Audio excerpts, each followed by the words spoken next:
welcome everyone. Please don't hesitate to use the chat to signal where you're from and why you're here. So we appreciate you joining us this morning here in the eastern part of the US and this afternoon in other parts. And I suppose for many of you, this is also the evening. We have a large group joining us today for this conversation about experiential entrepreneurship education.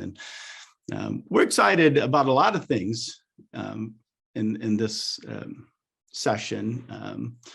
One of which is that we're doing it with AACSB and with the Association of African Business Schools, two organizations we think are very important in unique ways, and organizations that we think are important for the Global Business School Network to work with. So we're just happy you're here to join us. We have a lot to talk about and about 45 minutes to do it. So we're not gonna pause too long for the intro section, but I do want to say a few words about our panelists.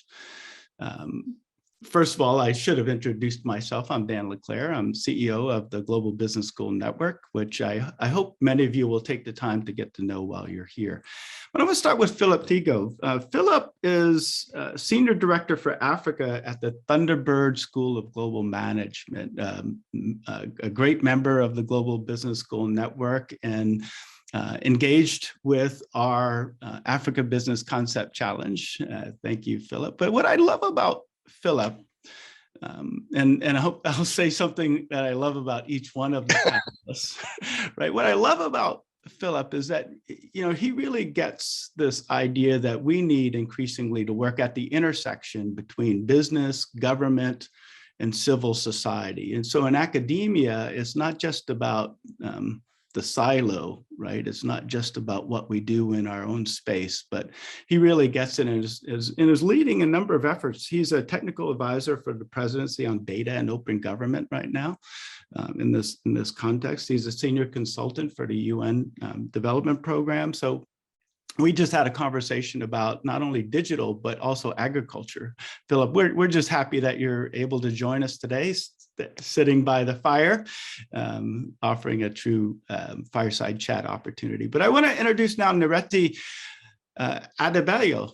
Nireti is the founding CEO of Whyte Cleon Limited. It's a human resource and HR automation company with about 7,000 employees across Nigeria and Ghana. So a very significant enterprise. I think we all agree on that. But I think it's worth noting that what I love about Nireti is that she's not just a practitioner, she's also an educator. She works as a facilitator with Lagos Business School's Enterprise Development Center, which is a long-standing and engaged member of the Global Business School Network, among other things. But thank you so much, Nireti, for being here and sharing with us your knowledge. And then there's Tim. Tim, I've known for many, many years, not only because of my experience at AACSB before joining GBSN, but Tim, I knew even before AACSB. He's well known in our industry, a consummate, not only academic, but also academic leader. He's been a president, he's president emeritus at Columbus State University. He's been dean multiple times, but he's also authored books, including some of the more recognizable books in entrepreneurship. And we're, I think, very pleased, Tim. I want to say something personal, and that is that when Tim came on board at AACSB, I was then at the time at AACSB. I think we could all agree that he breathed life into AACSB that we didn't know we had, and I think a lot of that has to do with his entrepreneurial spirit. So thank you so much, Tim, for everything that you've done. But let's get started. We have a lot to talk about today, and we're going to start by thinking about the context a little bit. And we could approach this a number of different ways, but we're careful about what we wrote in the title, right? We were careful to say, we want to focus our energy today on Africa. And, so what I'd like to do is get each one of the panelists, think of it as a set of opening remarks, very quick opening remarks. And why is this conversation about entrepreneurship first?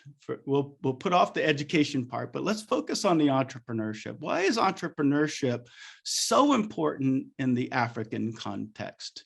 And why don't we start in the order we did introduction, and that's Philip. Why don't we start with you, Philip? Go to Tim, then to Nireti, but in quick succession. Why is this important? Thank you so much. And I think I'll really focus this on two aspects. One, of course, is the demographic. Africa's median age is 19.7. And so if you think of a continent's median age is 19.7, increasingly young. And for Philip, I'm going to interrupt you. I'm sorry. Philip, I'm going to interrupt you. We're having a little trouble with the audio. How do we enough opportunity? And yeah, I'm sorry to interrupt, Philip, but we're having enough trouble with your audio that I think it's important to let you know that right away. Number two, perhaps we could switch quickly to Tim and come back to you in a second, and maybe somehow, I don't know if it's a bandwidth question at the moment, but maybe we could do with it quickly. I'm sorry about that, Philip, but Tim, do you want to start us off? Sure, Dan. And again, I'm so honored to be with Philip, Nireti, and my long-term friend and colleague, Dan LeClair, and welcome to all of you. We know 30% of the population across the continent of Africa is of university age. The youngest population continentally, on average, in the world. And I will use this as an example, and Nireti and Philip can speak to much more detail, but years and years ago, we had the opportunity twice to bring Nobel laureate Muhammad Yunus to our university system to talk about initiatives on the continent in incubating young entrepreneurs, and in many cases, Nireti, women, as entrepreneurs across the continent. And it is a powerful economic engine at the local level, at the national level, and at the continental level, providing not just employment, but income and family support. And I believe at the even and importantly, at the micro enterprise level, it is perhaps the most important generator of opportunity in so many countries worldwide. And so very, very proud, Dan, and excited to talk about this topic this morning.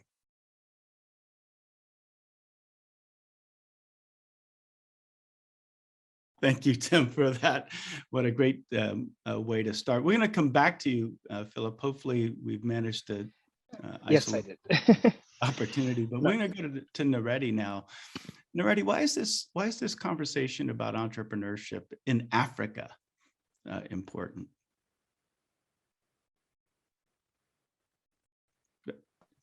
Thank you again for having me. It's been a great honor and pleasure to join this great team and this great initiative about opening African up and encouraging aspiring entrepreneurs in Africa. We can see that in the last 5 years, we have begun to see the growth of entrepreneurs in the continent. And this is really, really important. And what's more important is that opportunities are being given to aspiring entrepreneurs to solve the issues and the challenges we have in the various countries in Africa. This is really, really important to me because over time, we see that a lot of our young children would go outside to other countries to learn about entrepreneurship, but this is bringing it home. This is learning about how to solve the problems in Africa. This is a collaborative effort with the world globally. And so this is really important. It's a great opportunity for Africans, for young Africans, for aspiring entrepreneurs to begin to see their environment, in a way that will engender, development, that will engender greater efforts from, even global entrepreneurs to resolve issues in Africa. So this is really great, and it's an honor to be part of this. Great, thank you so much, Nireti. You pointed to a couple of things we're going to come back to, and I'm going to refer back to your comments as well as yours, Tim. Philip, how are we doing? I hope. No, I've changed the network. I hope that's okay now. You're great. You're great. Thank you so much, Philip. It's the internet. So I think I'll bucket this, I think, into 3-4 points. One, I think, as I was mentioning, Africa is the youngest continent in the world. The median age is 19.7. So basically, that and majority of the age of 19.7 are digital first, mobile only. So you can imagine this is a population that is looking at leveraging technology and the internet to create new opportunities. The second part that we've seen as Thunderbird is that the math doesn't add up. The current employment opportunities do not necessarily match the sort of capability of young people coming into the job market. A quick example for Kenya is that we have 33,000 young people entering the job market every single day. The current job market just can't match that. So the opportunities that rest is around entrepreneurship and creativity. The third thing we are seeing is that is the disruptive element of this generation. And we are seeing now, interesting enough, Africa is the only region that has more entrepreneurs than men. So we see basically then the potential of entrepreneurship creating opportunity for communities that were largely underserved or not even accepted within the formal job market. So for me, when I see entrepreneurship, I see one, demographic age, taking advantage of the internet. The second piece around the math not adding up, creating more opportunities for sort of jobs. The third piece is disruption. Of ensuring that groups that are previously underserved and not in the market are creating their own pathways for prosperity. Thank you, Philip. But between the three of you, we've already covered a lot of territory in the sense of opportunity, in the sense of building the Africa we want, one that's more inclusive and sustainable. It's about these numbers, right, Philip, in the sense of the number of jobs not matching the number of young people and the opportunities that need to be built in order for them to happen. So this conversation is really important, but this could be a one-word answer if you'd like, but if entrepreneurs are important, one question is, how do we develop entrepreneurs, right? And so this debate goes on, continues to go on. It started a long time ago, but can entrepreneurship actually be learned? Is this nurture or is it nature when it comes to entrepreneurship? And it could be a one-word answer if you'd like, but I think I know the answer that each one of you is going to give, but I think it's important to put this on the table right away. How about you, Nireti, since you've been doing this for a long time in the Okay, so it can be, because we have a tribe in the country whose nature is entrenched in entrepreneurship. And that's the Igbo people of Nigeria, in the eastern part of the country, Nigeria. They are born entrepreneurs. Now it can be nurtured. And globally, I believe that truly entrepreneurs can be nurtured. And that is why I'm really excited that the universities, have created this initiative to be able to nurture young entrepreneurs, in all tertiary institutions. Now we can begin to see the growth of entrepreneurship being introduced in various universities. An example of that is the Enterprise Development Center that we have in Lagos, Nigeria. I believe it's one of the biggest educational institution for entrepreneurs in the continent, because as of today, I'm sure they have over 40,000 students or more who have graduated from that institution, and the numbers are still counting. Again, I love the fact that companies are collaborating, with educational institutions to begin to have, entrepreneurs as part of the curriculum right from the year one, in the university. So again, this is part of nurturing, nurturing the talents, nurturing the interest, in entrepreneurship, And again, I believe that entrepreneurial development, again, is best, taught in schools, whether we want to believe that or not. It's a different thing to have the nature. It's another thing for the education to really guide one in the right way to go. That's one thing that I've learned over the years. And again, structuring, internship programs, for young entrepreneurs is also part of nurturing, So again, I'm just going to say that, yes, it's good we have to nurture. And that's exactly what we are doing today, to ensure that more awareness is given to young entrepreneurs, aspiring entrepreneurs, to be able to show their talent, and it's been directed, in the right way. So I just stop at that. So it's not like I'm shooting on and on. I like that. It's both, isn't it? That's what I heard you say. It's we have entrepreneurship in our genes. In some sense, it's a matter of cultivating that. And I don't know, Tim, Philip, if you want to add anything to that, but we could potentially move on to already talk about, which I think Nireti has opened the door to do, is if we have this talent we're trying to develop, can we develop it in classroom, as you say, Nireti? You think it ought to be taught, right, from even an early age. But Tim, can we do entrepreneurship education in the classroom? Yeah, and I couldn't agree with Nireti more. And the answer to your question simply is yes. There is a great opportunity, and it is exploding globally, as you know, Dan. Entrepreneurship education at all levels, modules, courses, degrees, programs, and tremendous interest. And interestingly, Dan, in a paper I did with the organization Study Portals during the pandemic, we saw even a greater surge in the interest in entrepreneurship education over the last 2 years. So yes, it's being done. There are extraordinary opportunities, both for degree and non-degree educational opportunities. And of course, Thunderbird, Philip, offers a premier amount of opportunities, non-degree as well as degree, as do our friends, as was mentioned at Lagos Business School. But across the continent, schools have embraced this. Young people and others are gravitating towards it. And as Nireti said, it helps manage the risk. You may have it in your soul, in your DNA, but the educational guidance helps you avoid some very common pitfalls and make perhaps, hopefully, fewer mistakes in the entrepreneurship journey. So I'm a big believer in entrepreneurship education, and very excited, Dan, about the work that you're leading as well with colleagues at GBSN in encouraging students, professors, and the business community to ramp up, if you will, with these opportunities.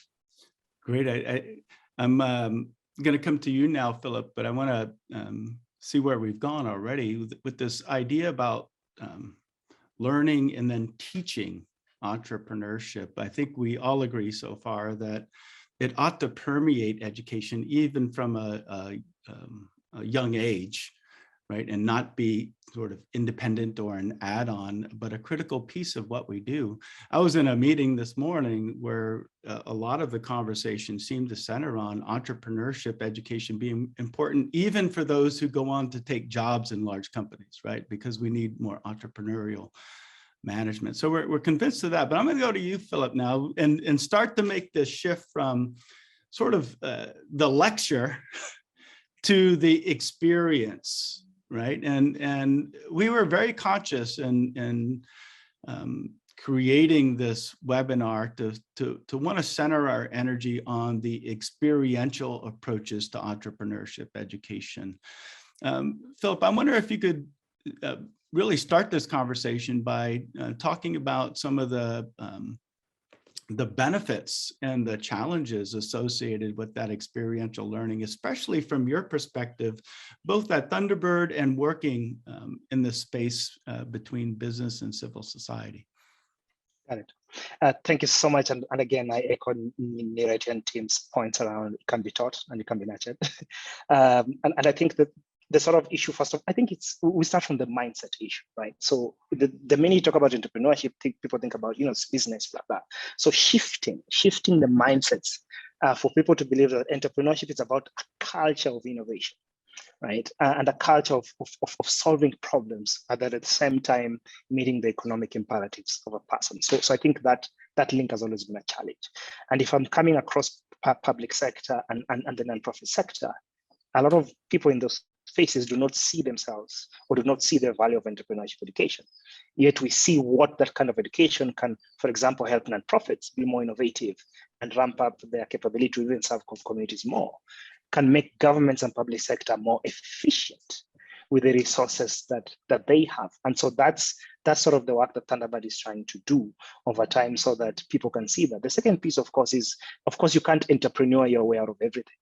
Right, and that is where I think academic institutions and universities come into play, because we are a lab, right? So this is the laboratory of knowledge, but also understanding that you can weave history, but also begin to be very predictive around shaping entrepreneurship and innovative culture to be adaptable and in a way that responds to a very complex society. And so as much as you want to do your entrepreneurship cocoons, it's important to bring it within a knowledge ecosystem that structures it. The third piece is the globality of entrepreneurship, right? At the moment, I call it global. So you can act locally, but then you need to think globally. So that is the opportunity that I see that has always been a challenge in the groups that I work with, is to the extent that people are so busy fixing the linear challenges that they do not necessarily have time to look at the global, to sort of remove themselves and look at challenges globally. And as Tim mentioned, how do you not repeat mistakes that Colombia has done? Mistakes that somebody in Lagos has done. Sometimes we're even in the same city, somebody in this same city has done. So when you lift it in a way that is within the cocoon of a global institution, then you have use cases that you can learn from practically. But also what we've done, I think, in this case, and I'm sure Nireti is doing the same, is making the classroom bigger, right? So it's not about your usual classroom. So the classroom now is almost, has no boundaries, has no box. And so I see challenges, but also the opportunity now, to the extent that there's just a depth of space that we can leverage from. I love that, making the classroom bigger. When we're talking about experiential learning, sometimes we think of it as an alternative or an either or substitute for in-class learning. But the reality is it does expand the capacity of the classroom in many ways. But you started to bring up, and I think Tim brought up in the chat, and I want to encourage all of you to enter your questions, comments, ideas in the chat as we go. We also have the Q&A space, and we will address those questions as we go. I've encouraged the panelists to go directly into that. But Tim, you brought up the point about failure, right? I'm gonna get at this, because a lot of people say one real benefit of experiential education is that it provides the opportunity to experience failure, right? In higher education and education in general, we don't often provide those kinds of opportunities, but to do it in some type of environment, which is a little safer potentially than in practice. Can you comment a little bit about that, Tim? What in this sort of importance of failing? Yeah, as you know, Dan, the media loves to celebrate the huge successes of entrepreneurs. They're great stories, they make great impact, and they make wonderful reading. But that is the exception, not the rule. So many entrepreneurs start, fail, and learn during the process. The key to all of these experiential opportunities, to aligning yourselves with with either business schools or other providers of entrepreneurship education during your journey is to manage your risk more directly, because failure is simply part of the process. And it is rare that any of us can say we've never failed. And in the entrepreneurial world, it is much more common. And so what you want to do is build upon those, let's call them mistakes, missteps, misdirection. And every time, each launch is better positioned for success. There are no guarantees, of course, but very important to acknowledge that and steel yourself. Understand that there will be challenges along the way, but this is about managing your own destiny, taking control of your own economic future, and it's not without bumps in the road. And you need to be prepared with that. Network as broadly as you can. Ask for help at every step, and it will help you manage your journey, hopefully more successfully over time. I sometimes think that one role for business schools is to help students learn from the school of hard knocks, as they say, right? How do we gain from that experience the kinds of things we need, the insights we need to really accelerate our growth and development? Nireti, I want to continue with Tim's points though, but I want to point specifically to Africa. I've heard this is a big point of discussion in the GBSN context, in the sense of, the Silicon Valley and taking that and placing it in the context of Africa, for example, right? In Silicon Valley, you can often hear the objective seems to be fail fast, right? It's right.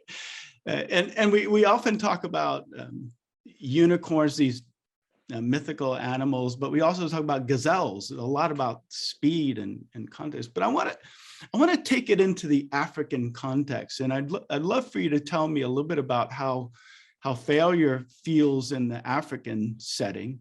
How do we learn from that? And how does this whole cultural context, I know Africa is a diverse place, so it's not one thing, but I'd love for you to tell me about it, at least from the context of Nigeria and Ghana. Thank you. Tim spoke about borderless training because of the global impact, right now. So the classroom is no longer just the four walls. It's just with the Internet of Things, it's just all over the place. But I believe that as Africans, we have to tell our stories. We have to talk about our failures. We have to talk about our successes. We have to talk about what we did to overcome our failures. A lot of the times we're just closed up, okay? And those are part of the challenges. So why not successful African entrepreneurs go into the classrooms and share their stories?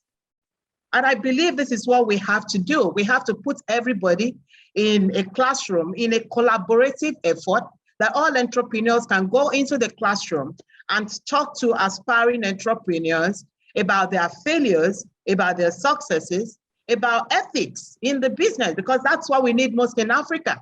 There has to be a lot of integrity. There has to be a lot of, work ethics that has to be infused, in our businesses. So we have to talk about all of these things because it's important.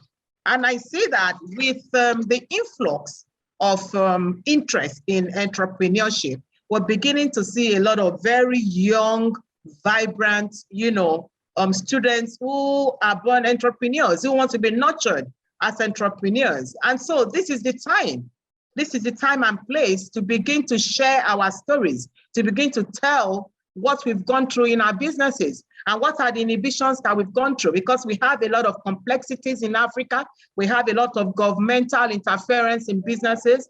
We have a lot of infrastructural issues that must be addressed, in Africa, creating more innovation hubs in Africa, collaborating with private sectors to be able to bring this to fore. These are things that we need to begin to talk about, And I believe that continue this conversation that borders on a borderless collaborative efforts, either within the continent or outside of the continent is what we have to begin to. Looks like we lost Nireti, hopefully just briefly. She'll come back shortly. Nireti, you may not be able to hear me at the moment, but we've lost your audio. We're going to shift gears. I want to make sure right that now. Sen is doing right now to see how we can bring entrepreneurship. Nireti, you've placed yourself on mute, I think accidentally. Nireti, oh my gosh! Oh my gosh! Okay. Where was I? We've been having a little trouble with your audio anyway. Yes. Oh, so I'm sorry. So where was I? I don't know because I've been talking a lot. Well, we're gonna. I think. Okay, I was talking about creating innovation hubs, and ensuring that we have more innovation hubs. Like presently, we have about 700 in the whole of the continent. I'm saying that we need to have more of this coming up, collaborating with private sector, collaborating with senior entrepreneurs, the experienced entrepreneurs to come into the classroom and begin to share their knowledge, to open up our innovation hubs, to ensure that more aspiring entrepreneurs will go in there and begin to share their talents with the world, And I also want to believe that funding is also an issue, because where there is no funding, then it is difficult for the talents to be addressed because there has to be enough funding. I know that there's been a lot of increase in funding, but again, I know that in the US alone, I believe in 2020, there was over $200 billion, that they funded through entrepreneurship. And in Africa, it's just about $2 billion, so the disparity is really huge, even though it's an increase from what we had in 2017, 2018, when all these things had started. So again, we need, to have, this collaboration within the African and also globally to bring together, an increase in the development of entrepreneurship. Nireti, good points about the peer-to-peer dimension. This is about experiential learning, but I think we all realize that without the peer-to-peer dimension, it doesn't create the value and the opportunity that we're seeking. But I'm gonna go briefly to Tim because he seems anxious to comment about the funding, and I'm gonna go to Philip and ask a slightly different question about the context. But Tim, you wanted to comment on the funding, I sensed the point. Yeah, thanks, Dan. And I think Nireti is right, and I really view tech, as Nireti said, the digital world as the democratization of entrepreneurship. It's provided access for information, for learning, and for funding globally that's never existed before. There are incredibly powerful peer-to-peer lending, investment platforms that are now available. This is becoming an incredibly important resource, even in the world of micro-entrepreneurship, looking for smaller investment funding opportunities. And it is a wonderful opportunity for individuals today to explore these, to look for these.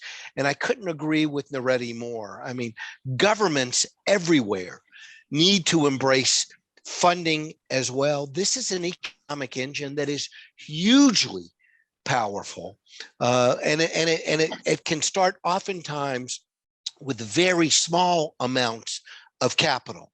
And this peer-to-peer arena, Dan, I'm very excited about, as well as just this world of experiential, of competitions that give exposure to your ideas as well. And many of these are virtual today as well. So I really encourage you to be creative as you look and do deep dives on these resource sources, because I think there are more out there and they're growing exponentially. And there are lots of us that can help help people identify where these are today, Dan. Great, Tim. And you pointed to government sources and other sources from NGOs, for example, but I think increasingly business schools are the connector in some ways when they do this kind of experiential work. Thanks for the shout out about our Africa Business Concept Challenge, which I think you're hinting at. All of you are judges on that, and we appreciate that very much. But Phil, I want to play up a little bit what Tim and Nireti talked about. You know, in the African context, we talk often about the informal economy. Right, it's depending on where you're at, it could be 80–90% of the total economy. And what we're talking about, Tim talked about micro enterprise, and often micro enterprise is part of this sort of informal economy. How does experiential entrepreneurship education play out in an informal economy context?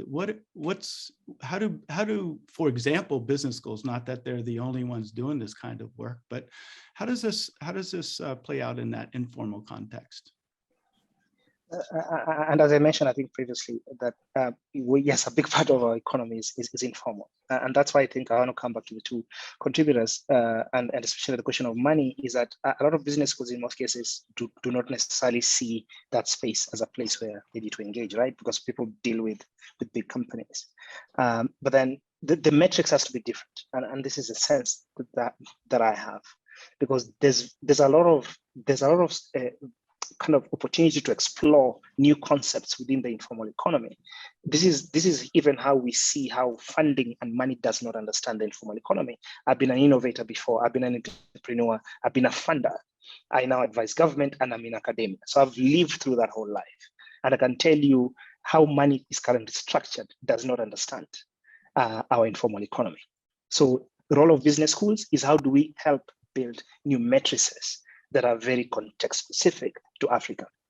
The second bit, I think, is where you connect the bit of peer to peer. Sometimes we even don't have any peer, right? Then it's to the extent on how do we, for example, look at the shared values as a starting point. And I see this is where the concepts and not necessarily the specifics, because it would be seriously boring for Silicon Savannah to be aspiring to be Silicon Valley.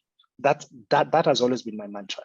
But then can we see the concepts that Silicon Savannah can begin to sort of learn from Silicon Valley in a way that it creates its own ecosystem that is in a way formal? And I'm saying formalizing the concepts, not necessarily looking at formalizing the informal, because sometimes we try to create something that, we try to make, formalizing the informal in many ways, it's us trying to put them in a way that we understand them. And in most cases, that doesn't work. And so for me, experiential learning, this is where we need to play, basically. This is actually where we need to play, because then this is where we get new use cases. This is where we begin to see the innovations that are coming up. This is where we begin to, in Nireti's point, write it in a way that speaks through the African narrative, because the African narrative is quite different from how a startup will start up in a garage in Silicon Valley. We don't even have garages. I'm just being honest. So I think basically that's how I see it. And there's a lot of room for business schools to sort of build this space of case studies, use cases, but also help us build successful informal businesses. And at their own time, if they want to be formal, let them transition to be formal. I like that. What I think I heard you say, I'm going to paraphrase a little bit, but take what works in this informality or in this informal context and cultivate that in some sense, leverage that as part of the formal understanding about how entrepreneurship and business growth happens and opportunities are created. I love that, Philip. But Nireti, I'm gonna, because this is something that I think is really important. I'd love to bring it up at the front of every webinar that we talk about, but I don't want to run out of time because I want to ask about women. And Tim brought it up a little while ago, and I'd love for you to comment on this because, when we talk about entrepreneurship, we often talk about it with from a gender blind perspective, right? Absolutely. Right. But yeah, I'd love for you to take off the blinders and talk about this from a really pointed perspective about women and opportunity. Great. Let me quickly talk about that. I believe that women in Africa, especially, will have to work 4 or 5 times harder than the men for us to be recognized. And funding is also an issue when it comes to a woman, because when it comes to a woman, and then the investors are beginning to look at it because we are women, and they believe that because we have families, because we have other responsibilities, we are unable to have, to sustain our organizations. But that is entirely not true. We have seen in the last couple of years that women are less funded by almost about 70% compared to the male counterpart. And I believe this is an issue we have to deal with, and this is something we have to resolve in Africa. And so again, we have begun to see a lot of women doing so much, exceedingly well, and sustaining their businesses in various African countries. And I, for one, have seen quite a lot of women who have worked hard trying to get them crowdfunding among women.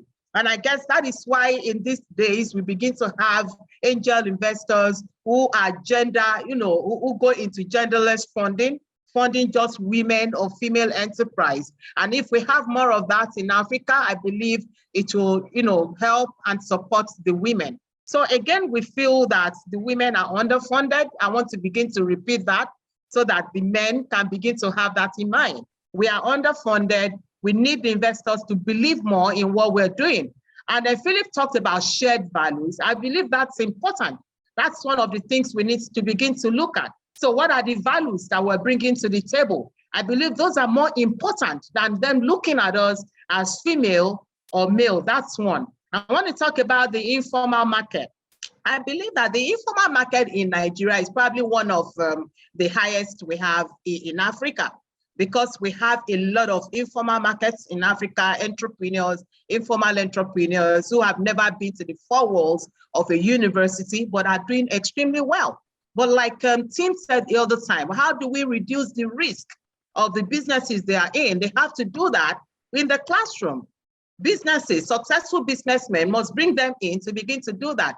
And I see that, for instance, the Enterprise Development Center of Lagos Business School have started something where organizations will begin to sponsor a lot of these informal, entrepreneurs, bring them into the classroom and begin to teach, to begin to, share, thoughts about how they can scale their businesses. And again, that is not enough. I just wish that more entrepreneurship schools will begin to look at the informal sector and begin to bring them into the classroom with, the collaboration of businessmen, businesswomen who have been successful, to teach them what they need to do. So again, it's something we really have to look at. The informal sector is huge, and there's a lot of work to be done in that regard. Great points. I think this idea about risk and funding is really important, brought up several times. And the idea that business schools not only play a role in developing the talent, creating the opportunities to build new businesses, for example, but also in perhaps a de-risking sense, right? In a sense where business schools can also become part of that mix that enables that funding as part of the ecosystem. And there's so much about the ecosystem in addition to the talent or access to talent when it drives entrepreneurship that I think we've touched on today. But boy, does time fly. And in fact, I've been paying attention to the comments that it goes without saying that we do have a challenge in the sense that all of the comments appear to be from the same person, but are not. So I appreciate those who have written their name next to some comments. Many of these are also questions that we've addressed throughout this experience. So I appreciate that as well. But not only have we gone close to time, but we're out of time. But I'm going to give each person, Tim, in this order, Tim, Nireti, and then Philip, the opportunity for just the 30-second closing remarks before we make some final announcements, and then we'll move on. Tim? Great. Thank you, Dan. And this, and again, so honored to be with each of you. Our theme is experiential education. And the first place to start, and Dan will talk about momentarily, is with this second annual Africa Business Challenge. There are enormous resources in a vast array of experiential opportunities, and we're glad to share those with you. And I'll put my direct contact information in the chat. So please, please look for these. Wonderful opportunities, great sharing among colleagues across the continent and around the world. And it begins with your first step, as Nireti said. So get started, encourage learners to start this journey. And I think there will be great opportunities over time. Great. Thank you so much, Tim. And Nireti, closing remarks? Thank you. In the words of Benjamin Franklin, if I can quote, he said, "Tell me and I forget, all right? Teach me, I may remember. Involve me and I learn." We have to be involved. We have to be involved. And I love the fact that he spoke about the informal economy. It's a growing economy in Africa. It's a growing economy in Africa. We have to find a way to get involved and bring everybody together. Thank you so much. And I believe that we'll continually strive to ensure that our aspiring entrepreneurs have a great deal to look forward to. So we have to get involved. We do. Thank you so much, Nireti. And Philip, I saw you posted something in the chat. Perhaps you want your closing remarks to center around that or something else? Thank you so much, Dan. I think for me, the first point is that you have a continent that was made for entrepreneurship. I think this is what I really want to put it across. We have the right demography, we have the right innovative culture. What we need is nurturing and growth, right? So and opportunities for people to learn how to structure entrepreneurship into successful businesses. I think that is why I see the role of business schools, and especially the role of your network. The second, I think, point I really want to make is that what we can do is partner with these young people and young organizations. And so with Thunderbird, for example, we have released 100 million learners. It's for the first time disrupting how education is engaged. It's very much tuned around experiential learning. So please, I'll put the link on the chat. We are targeting 100 million. We need 100 million learners, and we need to create 100 million businesses in Africa. And it will take everybody. As we say in Africa, it takes a village. In this case, it takes a global village. So thank you so much, Dan. And we'll continue to support and collaborate with the network to make this village work for the continent. Great. I love that ending and on all the remarks that were made here as we close this discussion. I want to just use 1 minute to remind you of the Africa Business Concept Challenge, as Tim has done. The registrations for teams are continuing through next week. That's the deadline. And if you're an educator and you have students that want to compete in this, that's great. We would love to have you. Please do enter. But I want to assure you something that came up constantly throughout this discussion is that what we have here is not just a competition, but a community, a global community that comes together to support the development of these business concepts by your students. And as great as competitions are, and there's always a winner, and then there are the finalists. Finalists, by the way, get access to a really neat set of courses by Thunderbird, but the winners get a $5,000 cash support for their education. There's that part of this, but we bring this community together of not only students, but of mentors and investors. We bring it together to provide support and educate and develop and provide those kinds of safe opportunities to learn through things you do wrong as much as through things you do right. So look forward to everybody joining us for that. And I want to thank again, Tim, Philip, Nireti. This has been great, so fast paced, but I'm glad we took the pace we did because we had only a little bit of time. We'll have to do this again sometime. Thanks to everyone who attended, and we really appreciate the comments and the chat, and we'll make sure to follow up with you. All right. Thanks so much, everyone.